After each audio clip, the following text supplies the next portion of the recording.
সব ছুঁয়ে নেপে একেবারে একসা করে দিলে। ওটা কি করলে তুমি বৌমা? স্ত্রীটা ছুঁয়ে ফেললে? আচ্ছা, এতগুলো বছর সংসার করছো, আর কবে জ্ঞান বুদ্ধি হবে তোমার? বিয়ের কাজে স্ত্রী হচ্ছে সবচেয়ে মঙ্গল চিহ্ন, আর ওটাই তোমাকে হাতে করে সরাতে হলো। বিধবা মানুষ বিয়ের জিনিসে হাত দিতে নেই, তুমি জানো না? আমি থতমত খেয়ে সরে গেলাম দেখে পাশ থেকে আমার মা ব্যাপারটা সামাল দেওয়ার জন্য বলল, তুই এখানে কেন ঘুরঘুর করছিস সেটাই তো বুঝতে পারছি না। তোকে তো এখানে কোনো দরকার হবে না, বরং তুই রান্নার ওদিকটা দেখে। গায়ে হলুদ নিয়ে ওদের বেরোনোর সময় হয়ে গেল, লুচি তরকারিগুলো একটু রেডি কর। ওরা বেরিয়ে গেলেই সবাইকে হাতে হাতে জলখাবারটা দিয়ে দিবি। আমি সঙ্গে সঙ্গে রান্নাঘরে চলে এলাম। পোড়া চোখে জলও আসে না আর আজকাল। এ বাড়িতে এসেছি প্রায় 1 যুগ হতে চলল। মাধ্যমিক দেওয়ার পর একরকম বাধ্য হয়ে বাবা বিয়ে দিয়ে দিল। বাবা একটা দোকানে কাজ করত, মা 2টো বাড়িতে রান্না করত। গ্রামের বাড়ি, গরিবের ঘর। ডাইনে উঠতে না উঠতেই মা পড়ে গেল একটা সচ্ছল পরিবারে মেয়েকে বিয়ে দেওয়ার জন্য, যাতে অভাবের সংসারে বড় হওয়া মেয়েটা মোটা ভাত আর মোটা কাপড়ের জন্য বাকি জীবনটা কষ্ট করতে না হয়। বাবুদের বাড়ির পরিচিত সূত্রে একটা ভালো সম্বন্ধও পেয়ে গেল। বাবা নেই, মা আর 2 ভাইয়ের সংসার। বড় ছেলে শহরে বড় স্টেশনারির দোকান, ছোটজন পড়াশোনায় খুব ভালো, কলেজের পর রিসার্চ নাকি বলে সেসব করছে। বড় ছেলের সঙ্গে সম্বন্ধ করে আমার বিয়ে হয়ে গেল। ফুটফুটে দেখতে ছিলাম বলে ওদেরও পছন্দ হয়ে গিয়েছিল। তেমন কিছু চাইনি, নগদ বা ফার্নিচারেরও কোনো দাবি ছিল না, শুধু মেয়ের গা গোছানো গয়না হলেই হবে। মা বাবা এমন ছেলে এমন পরিবার পেয়ে খুব নিশ্চিন্ত হলো। সবচেয়ে বেশি হাঁফ ছেড়ে বাঁচলেন আমার শাশুড়ি মা। ওনার বয়স প্রায় 70-এর ওপর। এই বয়সে বাড়ির কাজকর্ম, রান্নাবান্না, ছেলেদের জামা কাপড় কাচা ধোয়া একা হাতে করতে ভীষণ কষ্ট পাচ্ছিলেন। একজন গ্রামের খেটে খাওয়া ফ্যামিলির মেয়ে এনে সংসারের ভার তার হাতে তুলে দিয়ে উনি নিশ্চিন্ত হতে চেয়েছিলেন। সেদিক থেকে বলতে গেলে আমিও খুব ভাগ্যবান ছিলাম। আমার স্বামী আর আমার বয়সের তফাৎ বেশ অনেকটাই ছিল, প্রায় 13-14 বছর, কিন্তু উনি খুব শান্তশিষ্ট আর নির্বিবাদী মানুষ ছিলেন। পরিণত বয়স তো, ভালোবাসা জানান দেওয়ার সময় বা ইচ্ছে কোনোটাই তার ছিল না, কিন্তু আমাকে কোনো দিক থেকেই কখনো বঞ্চিত করেননি। আর বকাবকি মারধরের তো প্রশ্নই ওঠে না, তেমন স্বভাব তার ছিল না। বিয়ের পরের দিন থেকেই সংসারের হাল আমি একা হাতে ধরে নিয়েছিলাম, নিপুণ হাতে সব সামলেও দিতাম। শাশুড়ি মা তারপর থেকে প্রায় সময় ঠাকুর ঘর আর শোয়ার ঘরেই কাটাতেন। বাড়িতে আর কোনো মহিলা ছিল না বলে আমার একাধিপত্যেই সংসার চলত। আমিও একা হাতে শাশুড়ির একাদশী, অম্বুবাচী করানো থেকে শুরু করে রান্না করা, ঘর পরিষ্কার, দেওরের দেখাশোনা, স্বামীর সেবা যত্ন, শাশুড়ির বাতের ব্যথায় তেল মালিশ, আমিষ নিরামিষ ছোঁয়াছুঁই এড়ানো সব সামলে নিতাম। খুব আনন্দে আর নিশ্চিন্তে ছিলাম। মা বাবাকে ধন্যবাদ দিতাম এরকম একটা বাড়িতে আমাকে দেখে শুনে বিয়ে দেওয়ার জন্য। কিন্তু ওই যে কথায় বলে, তুমি যাও বঙ্গে তোমার কপাল যায় সঙ্গে, এত সুখ আমার কপালে সহ্য হলো না। বিয়ের বছর 6-এর মাথায় আমার যখন বয়স মেরে কেটে 21 কি জোর 22 হবে, লিভার ক্যান্সারে আমার স্বামী হঠাৎ মারা গেলেন। চিকিৎসার সময়টুকুও দেননি। তখন আমি পরিণত গৃহবধূ। শোকে তাপে এতটাই নার্ভাস হয়ে গেছিলাম যে স্বামীর দোকানটা কোনোভাবে চালাবো এই ভাবনা একবারের জন্যও মাথায় আসেনি। দোকানটা বন্ধ হয়ে গেল। ততদিনে দেওর কলেজের প্রফেসর, একটা বান্ধবীও ঠিক করে ফেলেছে। শুনেছি তাকেই বিয়ে করবে। শাশুড়ি মায়ের পেনশন আর দেওয়ারের খরচায় সংসার চলত। একাদশীর দিনগুলোই শাশুড়ি মা প্রায় বলতেন, মা থাকতে থাকতে ছেলে চলে যাওয়ার যে কি যন্ত্রণা, সে যার যায় সেই বোঝে। এতটুকু একটা মেয়ে, এখনকার দিনে এই বয়সে মেয়ের বিয়েই হয় না, আর এই বিধবা হয়ে গেল। মুখের দিকে তাকাতে পারি না মেয়েটার। একটা বাচ্চা কাচ্চাও হলো না। এই 5 বছরে যে তার মুখের দিকে তাকিয়ে একটু মনে জোর পাবো, কি নিয়ে থাকবে মেয়েটা কে জানে। অনেকবার মা বাবা নিয়ে যেতে চেয়েছিল।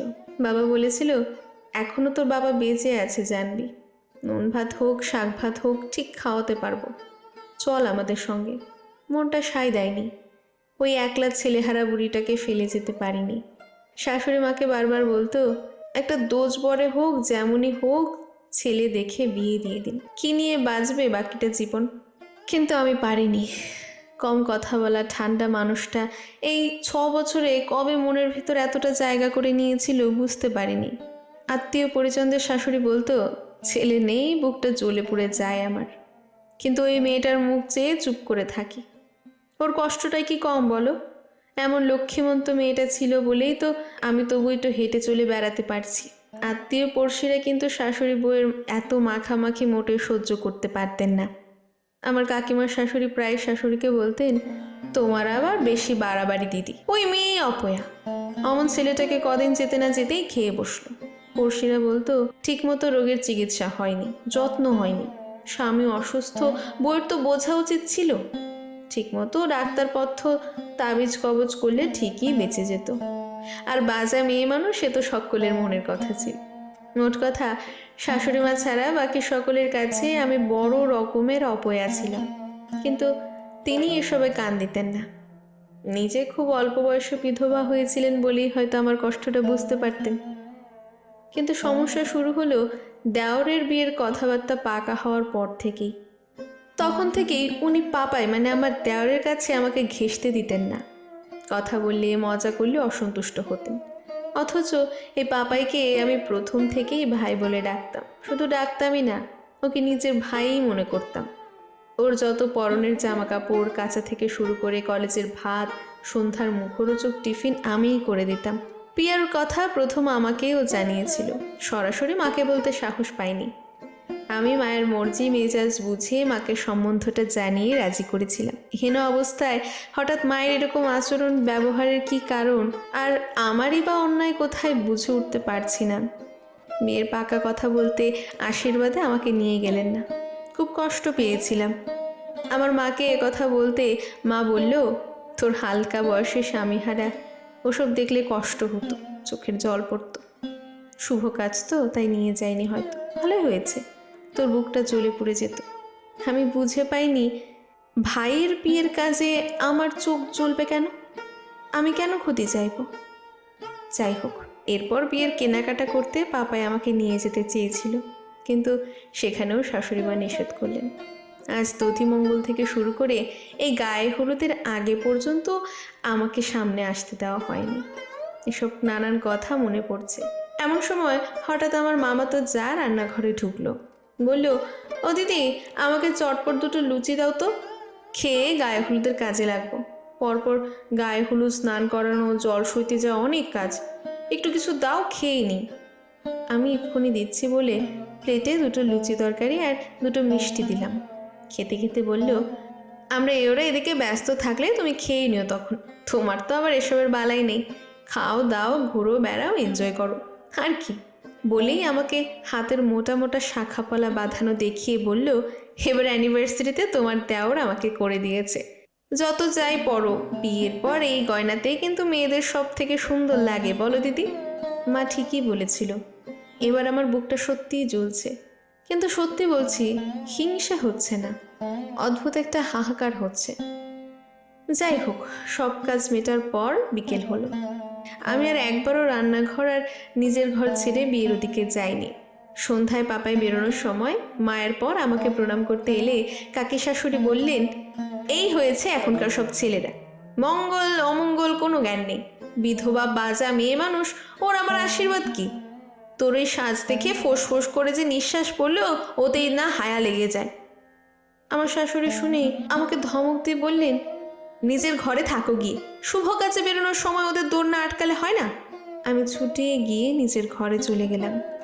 এতদিন দুহাতে ধরে রাখার সংসারটার কাছে আজ আমি ক্ষতিকর, এতই অপয়া হয়ে গেলাম। আজ বহুদিন পর অঝরে কাঁদতে লাগলাম। সারাদিনের ক্লান্তিতে চোখটা লেগে গিয়েছিল। রাত 9টা হবে তখন।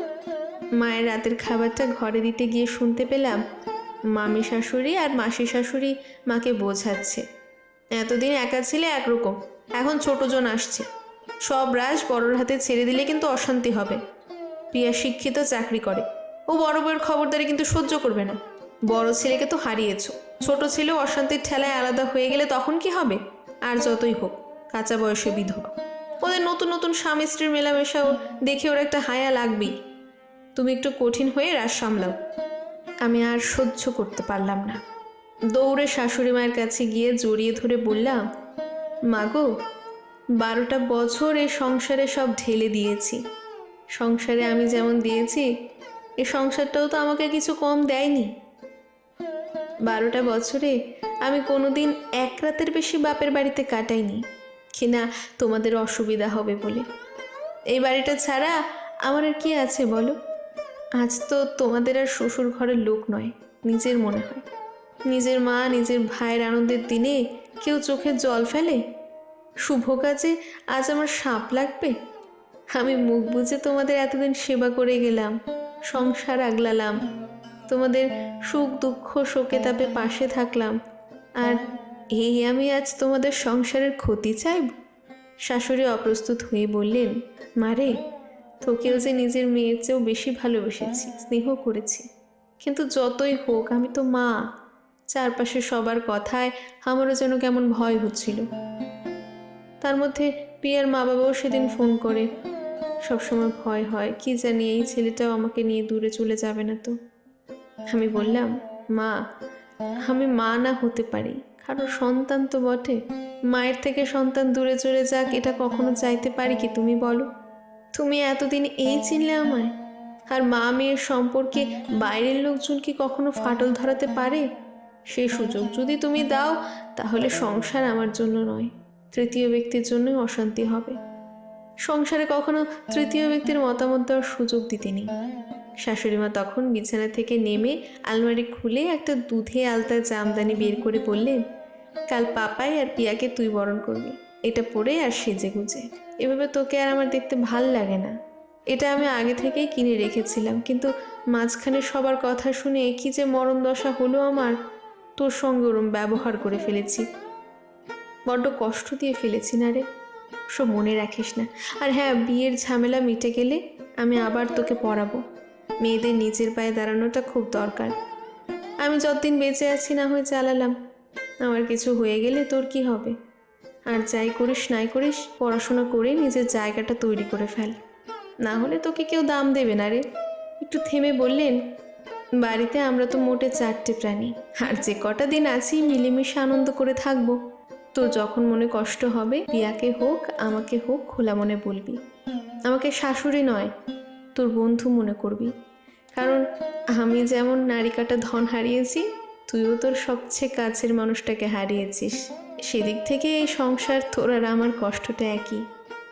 ততক্ষণে সব তুতো শাশুড়িদের মুখে কুলোপ আর চোখে আগুন। কড়া ডোজের ওষুধ পড়েছে বুঝতে পেরে মনে মনে বেশ আনন্দই হলো। চোখের জল মুখে ধরা গলায় বললাম, বড্ড ভালোবাসি।